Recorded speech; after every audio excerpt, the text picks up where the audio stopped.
अगर आपका FMCG product है या ओटीसी इंडस्ट्री का प्रोडक्ट है और आपको अपना जो टारगेट पूरा करने में काफी मेहनत करनी पड़ती है और काफी डिफिकल्टी आती है, टारगेट पूरा होते होते रह जाता है या बहुत कम मात्रा से यानी बहुत कम अमाउंट से आपका टारगेट पूरा नहीं होता या आपका टारगेट पूरा ही नहीं हो रहा कंटिन्यू, पर आपको टारगेट पूरा नहीं करना है, आपको अपनी सेल को इंप्रूवमेंट करना है और जिनका कम अमाउंट से टारगेट रह जाता है उनको अपना टारगेट अचीव करना है।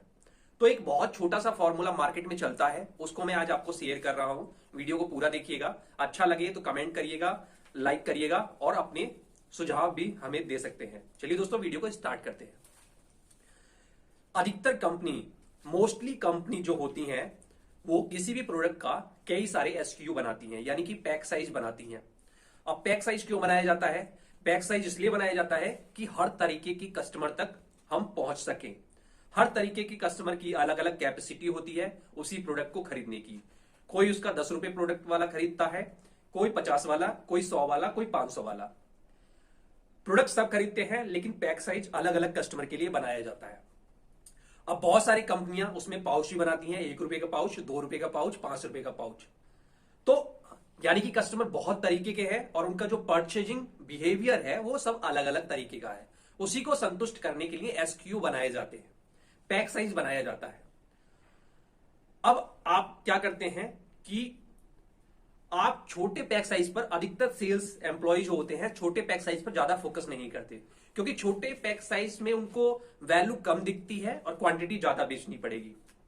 इसीलिए वो मीडियम साइज के जो प्रोडक्ट होते हैं और बड़े साइज के जो पैक साइज होते हैं उनको बेचने में ज्यादा इंटरेस्टेड होते हैं और अधिकतर वो बड़ी दुकानें, बड़े होलसेलर पर जाते हैं, तो वहां पर बड़े पैक साइज और मीडियम पैक साइज ज्यादा बिकते हैं।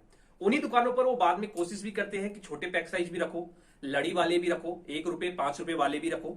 लेकिन जो बड़ी दुकानें होती हैं जहां पर मीडियम साइज के पैक साइज और बड़े साइज के पैक साइज ज्यादा बिकते हैं, तो वहां पर पाउच और छोटे पैक साइज हमेशा कम बिकेंगे। मोस्टली ऐसा होता है अधिकतर दुकानों में।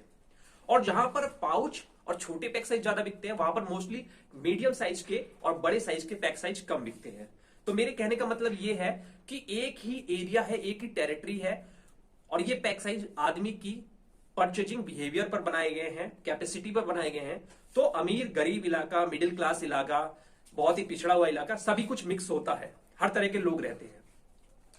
अब कुछ दुकानें ऐसी होती हैं जो छोटे पैक साइज ही ज्यादा बेचती हैं। कुछ होलसेलर ऐसे होते हैं जहां पर छोटे पैक साइज लड़ी वाले आइटम बहुत ज्यादा बिकते हैं, क्योंकि उनको ऐसे दुकानदार ही उनके पास आते हैं। और बहुत सारे होलसेलर ऐसे होते हैं जहां पर बड़े पैक साइज और मीडियम पैक साइज बिकते हैं। तो मेरे कहने का तात्पर्य यह है कि आपके एरिया में ही कम से कम बहुत सारी दुकानें ऐसी होती हैं जहां पर छोटे पैक साइज बिकते हैं, लेकिन हम इस चीज के बारे में फोकस नहीं करते, सोचते नहीं है कि हमारे जो छोटे पैक साइज हैं उसको हम किस दुकानों पर बेचें। ऐसा हम बिल्कुल भी सोचते नहीं है या कोई प्लानिंग नहीं करते, कोई टारगेट नहीं करते। इसीलिए ये पैक साइज कम बिकते हैं और हमारा टारगेट भी रहता है। तो सेल्स बढ़ाने का फॉर्मूला ये है कि छोटे पैक साइज के लिए अलग से दुकानों पर रिसर्च कीजिए, अलग से उसकी दुकानें बनाइए, अलग से होलसेलर बनाइए और कहां पर वो ज्यादा बिक सकते हैं ज्यादा क्वांटिटी में, उसकी अलग से रिसर्च कीजिए। ऐसी दुकानें आपकी लिस्ट में होनी चाहिए और फिर आपको मेहनत करनी है तो सेल इंप्रूवमेंट होगी। दूसरा, अगर कम अमाउंट से आपका टारगेट रहता है तो हमेशा आपका टारगेट पूरा होगा। आप ये करके देखिए। और हर कंपनी, सभी कंपनी छोटे पैक साइज बनाती हैं, पर कुछ कंपनी छोटे पैक साइज बनाना इसलिए बंद कर देती है क्योंकि उनकी सेल्स टीम बड़े पैक साइज ज्यादा बेच रही होती है और छोटे पैक साइज एक्सपायर ज्यादा हो रहे होते हैं या नुकसान ज्यादा हो रहा होता है। इसीलिए, क्योंकि सेल्स वालों का एक्टिव ना होना। तो कंपनी ने अगर प्रोडक्ट बनाया है तो उसके बेचने की जो रिसर्च करनी है, फाइंड आउट करना है एरिया, वो आपको करना है। अब बहुत सारे डिस्ट्रिक्ट ऐसे होते हैं जहां पर छोटे पैक साइज ज्यादा बिकते हैं, बड़े पैक साइज ज्यादा नहीं बिकते। तो अपने एरिया की रिसर्च के हिसाब से आप उस प्रोडक्ट की सेल को बढ़ा सकते हैं, बड़े पैक साइज और छोटे पैक साइज को।